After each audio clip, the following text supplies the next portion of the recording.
Boom, boom. Okay. Okay. This is Bridges for Music.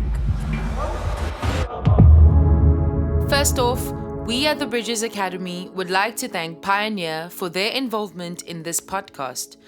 Secondly, a big thank you to you, the listener. Your support makes this podcast series worthwhile.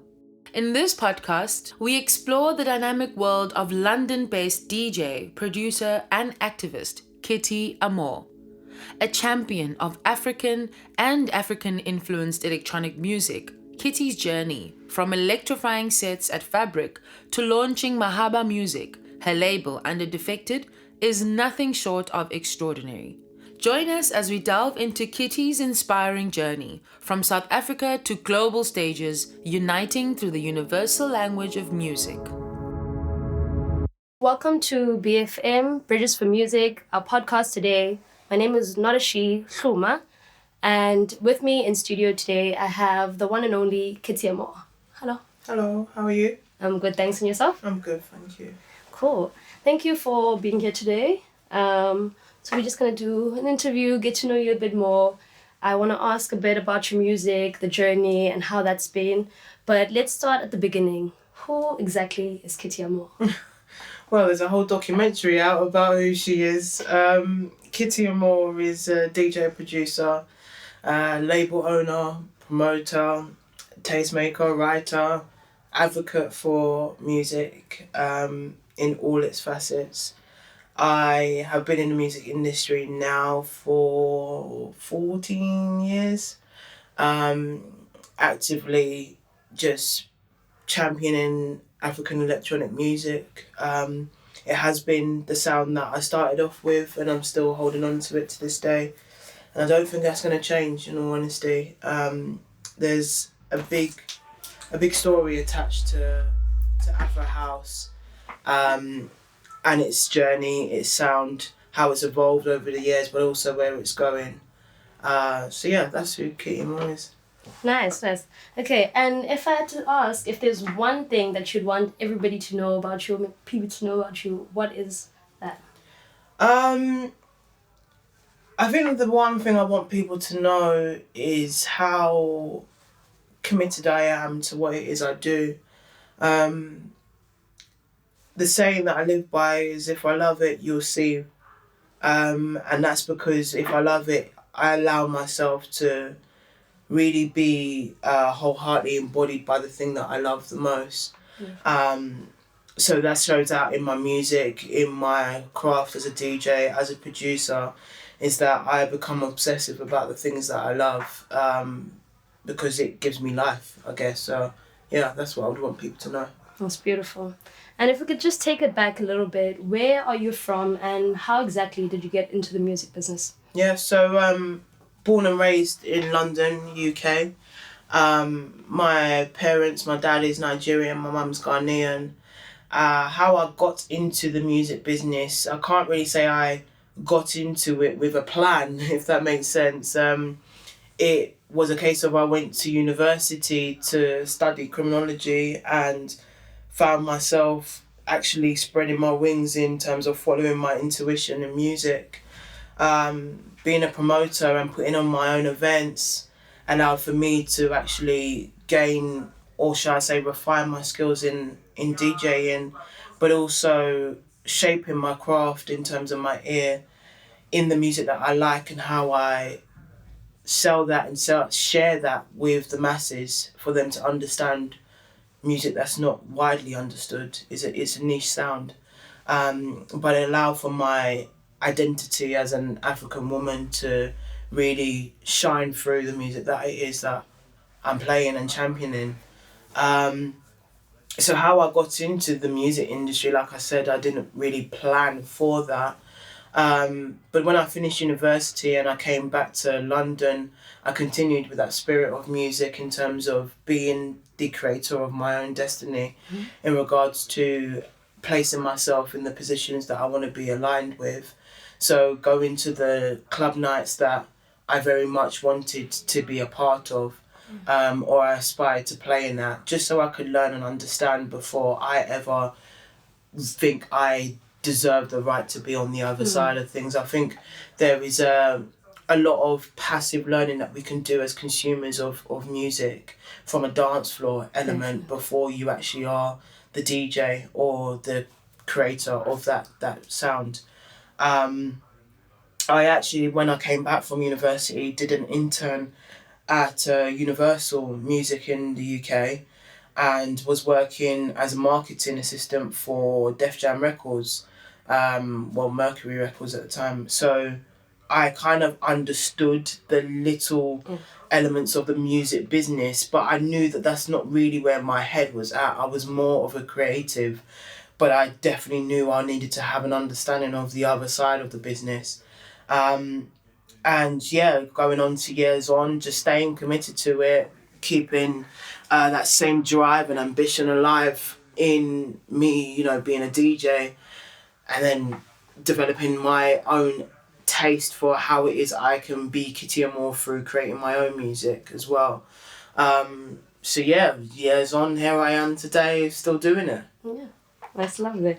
And you know, speaking on, you touch on something about identity. In terms of that, do you have there been any, you know, things that stood out that maybe challenged you because of this identity that you speak of, and how's that experience been for you?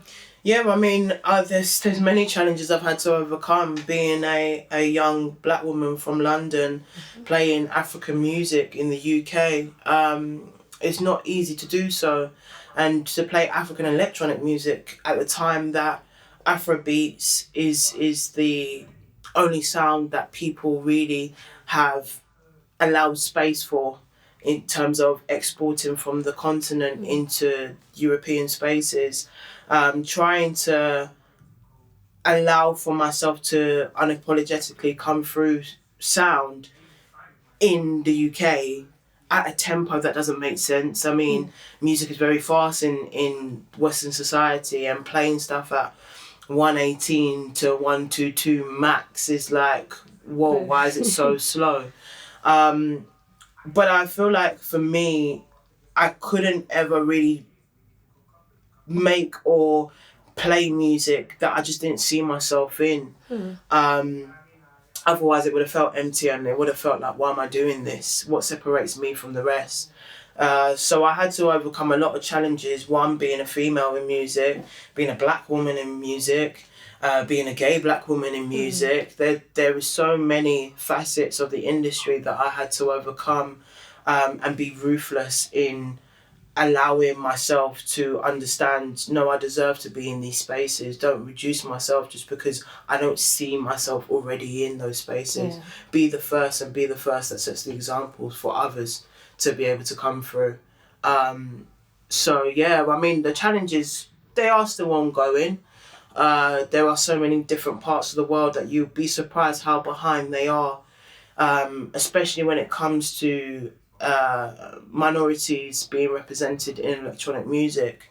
But it is having that boldness, that confidence, and yeah, being very ballsy about your commitment to music. You really do have to be so, because just because there is no one before you doesn't mean that that's how it's going to end.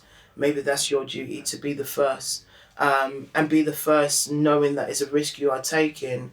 But I genuinely believe your drive and ambition should overshadow the risk element to anything you are doing.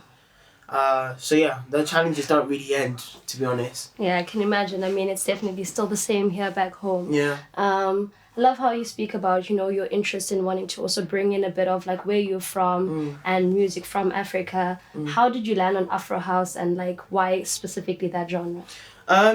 Again, identity is a big thing. I grew up listening to a lot of the music from Nigeria, which my dad would play. Fela Kuti was a soundtrack of my household, and a voice of Africa, especially coming from Nigeria. And I feel like, for me, I understood how to have a universal platform through sonics, but deliver a message of Africa at the same time. I always speak about how deep-rooted our sound is. And I feel like I'm such a deep person. I feel things, and I want people to feel things as well. And Afro House for me, I remember the first time I heard Kulo play like his music, or even when I was introduced to his music, and I was like, what is this feeling? And that's Kulo the song for people in the UK that probably think, who's that? And it just gave me goosebumps. There was something that I just was drawn into, and it became addictive for me, wanting to find more and more of it. And that's how I came to know of Black Coffee and many others of that time, Euphonic, Fresh. There were just so many, Oskido. There were so many names that was unraveling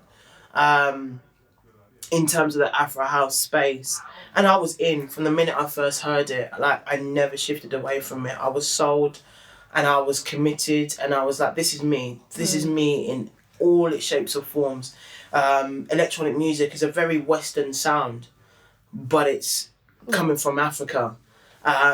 Lyrically, the percussions, it's just African. And I was just like, yeah, there we go. There's Kitty Amor, and I'm committed to that. And I never deviated away from it. That's beautiful. It's amazing also to just like have a sound and cement yourself in that and make sure that you also keep on growing. Yeah. And do you have maybe a favorite song right now that's like on repeat? Oh, I've got many. A favourite song is so hard because I've got so many. Maybe let me narrow it down a little bit. So you know that we have like a bit of a new sound coming out with this 3-step in Afro House. Maybe you have some favourites there. Yeah, I mean, 3-step is interesting because the originator of 3-step is a good friend of mine. That's Taxin, and I actually made 3-step with Taxin last year on the Get Physical compilation with Tandy Dry, and a track called Koizan. Okay. And if people go back to it, at the time obviously 3-step wasn't commercialised, so if people go back to it, they're going to be like, this is a 3-step track. So yeah, the 3-step stuff, I really like it. Horns in the Sun, Yes God, with Oscar and Bo, Junior SA as well. Is it DMSA 2 or something like that? I love what is coming out of South Africa, and I think that merge between Amapiano and Afrotech is very clever, very important, very forward thinking, because I think there was a time when I came to South Africa and it felt like the light was a bit dim on Afro House because of everyone, loving Amapiano.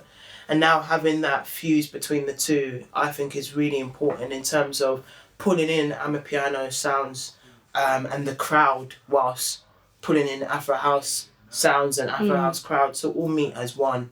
It gives a level playing field for both genres from my love for it. So yeah, I really, really like it. But yeah, it's really hard to say what is my favourite at the moment. If you want to listen to these conversations live and have access to this incredible community, you can join us at our physical campus, the Bridges Academy in Langa, South Africa. A revolutionary learning space where you will find courses on music, entrepreneurship, film, DJing, and much more. For more information on how to apply, visit bridgesacademy.org. And yeah, that's really dope. And just like even actually hearing that, like, you had a little bit to do with that, had a contribution there. Thank you for that. Thank you. I mean, thank Taxin, because shout out to him. At first when I heard it and when he was making it, I was like, something feels like it's stopping. Yeah. And I realised it was the 3-step thing, and I was like, oh, this is naughty. Like, I loved how it made me feel, and it's just great to see where it was gone. Yeah. It's also lovely to see also now like more and more artists are getting into that, but also, giving their own renditions of it and their own sounds. It's really amazing.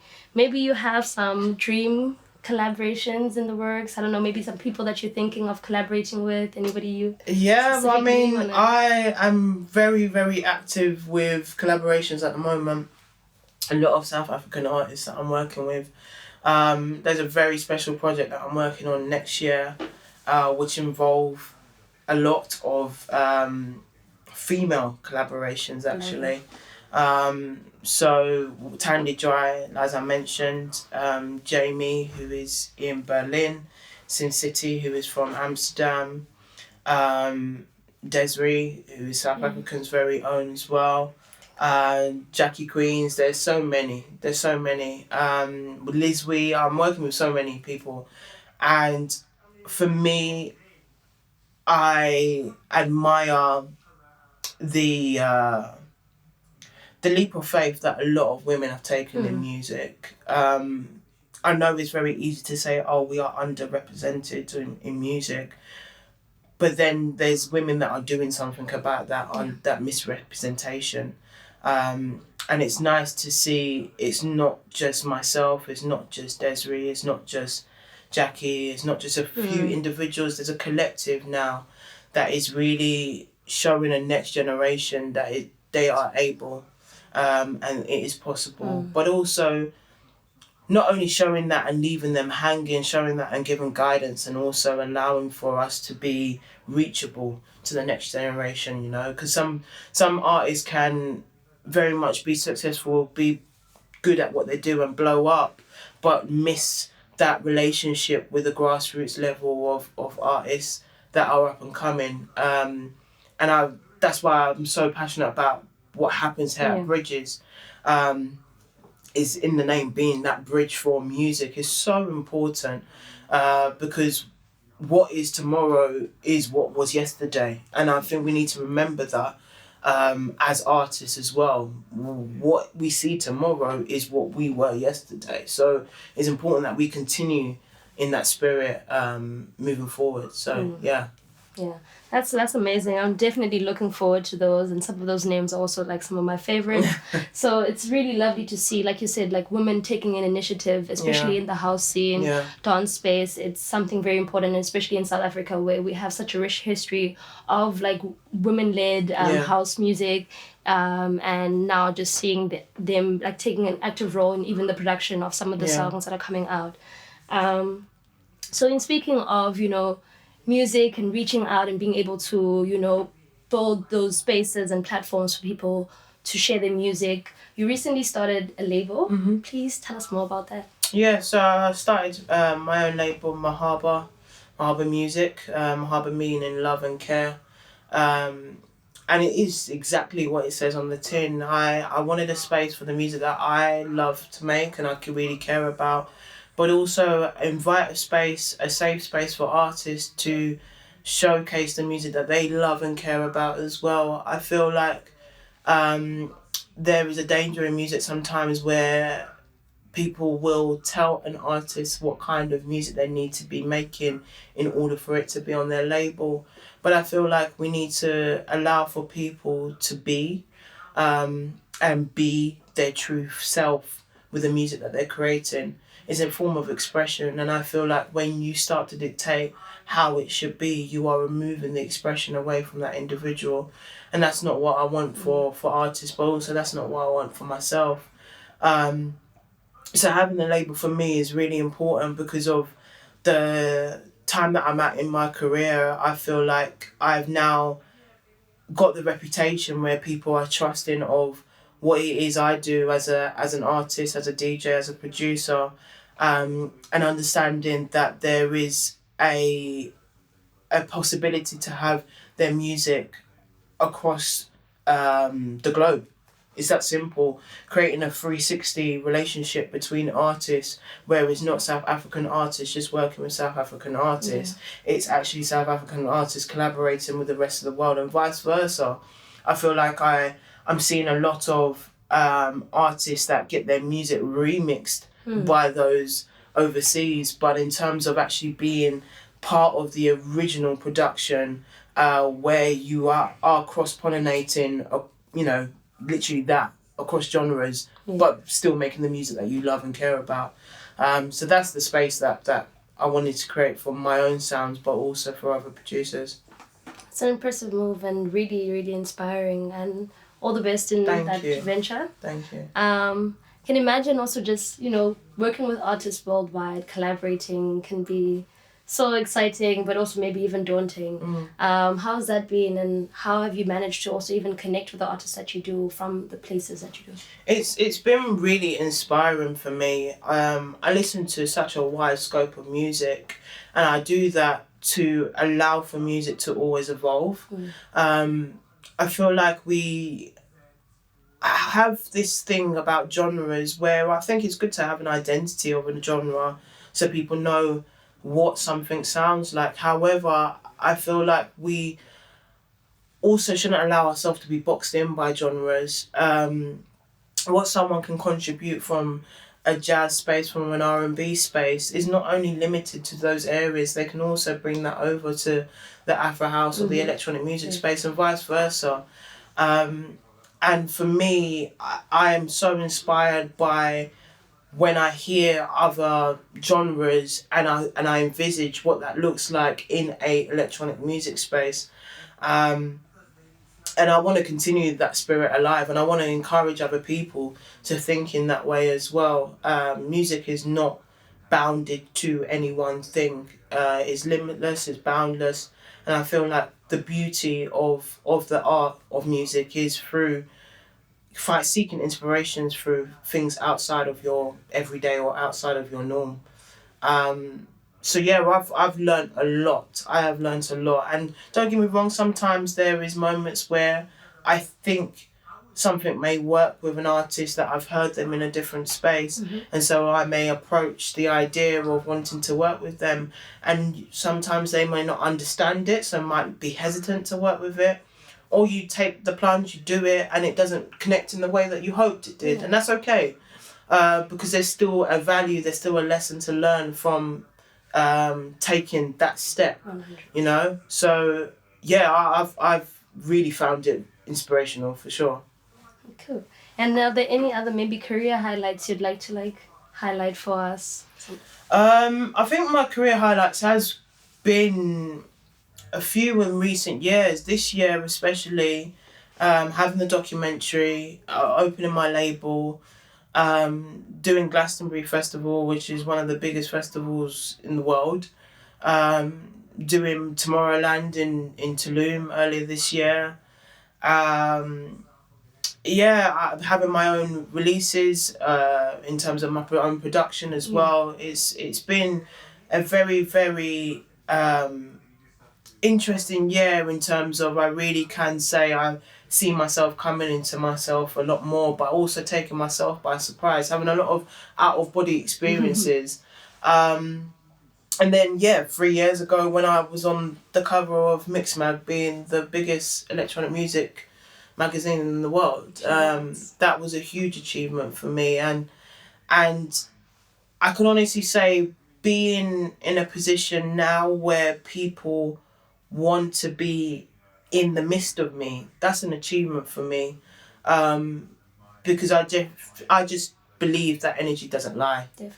I think energy has a big part to play in how we change the worlds that we live in, and I think being conscious of putting out good energy through what it is I do, I'm very honoured that people want to be in my energy field or in my energy realm through music, to encourage them, to motivate them, to be an inspiration to them, and I think that's a huge achievement for me. So yeah, I'm very honoured. Yeah, very you're honoured. doing amazing stuff. Thank you. And one more, maybe just a little fun fact.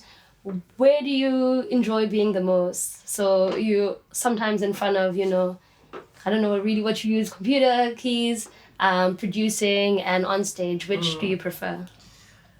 Oh, I prefer being on stage. Yeah. I prefer being on stage. It's so fulfilling to see how music can really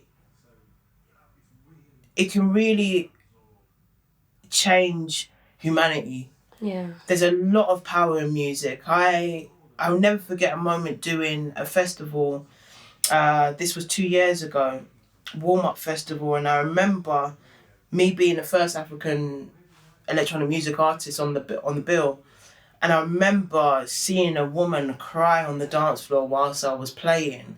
And not cry because she's hating it, but cry because there was a moment of healing for her. And I just really understood the power of sound, but the power of our job as muses, because that's what we are, our outputs of sound and frequency. I really saw the power of that in that moment. And I feel like when I am able to share my story through music and seeing how it impacts other people's lives, but also how people impact me as well. I never take it for granted. I'm very, very, very grateful for having the tools, having the skill set, having the talent to be able to do that. I truly believe that is my calling, and I'm honoured to be living it, because there's so many people that have a calling and they're not able to really connect with that or find that. So yeah, I definitely do feel like being behind the decks is my thing. It's definitely an amazing feeling, just standing there, also being able to see people like receive what you're giving them, that energy, like you say, that exchange is very beautiful. For sure. And just one last note, anything you'd like to say maybe for some young passionate DJs out there that really want to get out, they want to see themselves on the big stages? I would say a big thing for me is to mute the noise. Don't allow yourself to be consumed by the ideologies of other people as to what they will tell you a musician or a DJ or an artist needs to be. Mute the noise and allow for yourself to be vulnerable, allow for yourself to express, be true to yourself and commit, because the music industry is not easy. There'll be moments where it can sometimes shake you up, it can sometimes be very testing and challenging, but commit to why you are starting this, why you are doing it, what you believe in yourself. Don't allow for other people to dictate what that looks like. You are you, there's only one you. And I feel like the greatest gift you can give to yourself is to be true to that at any one time. And if you are able to do that through music, then you have a true blessing. So don't take that for granted. I think also understand that, I know everyone speaks of the big stage, but understand the big stage is in so many different areas than just the stage. Yeah. There is a big stage in TV, there's a big stage in radio, there's a big stage as a music manager, there's a big stage as a PR manager, as a writer. So also understand that being in music doesn't mean just being a musician, being a DJ or being a singer-songwriter. There's so many other ways that you add value to the music industry. Aside from that, so also don't feel like I'm boxed into just those options. There's so many other options, and allow yourself to be the best at what you're meant to be the best at. That's what I would say to inspirational upcoming talents in whatever facets they are. Thank you. That's beautiful. I hope you guys heard that. Keep doing what you're doing. Stay true to it, and you will get there. Thank you so much, Kitty, for your time. Thank you. No, I appreciate it. This has been a beautiful and insightful conversation. Thank you. I hope that you continue doing what you do. Keep inspiring and keep making beautiful music. Thank you. Thank you guys for joining us today on another episode of our podcast here at Bridges for Music with Not a She. We'll see you next time. Thank you for listening. I hope you enjoyed this podcast as much as we do making them. Remember, if you'd like to attend any of these workshops live, enroll in any of our upcoming programs. To support the work we do, you can find more information on bridgesformusic.org. Please don't forget to subscribe, as we'll be bringing new inspiring conversations soon. Until next time, keep safe.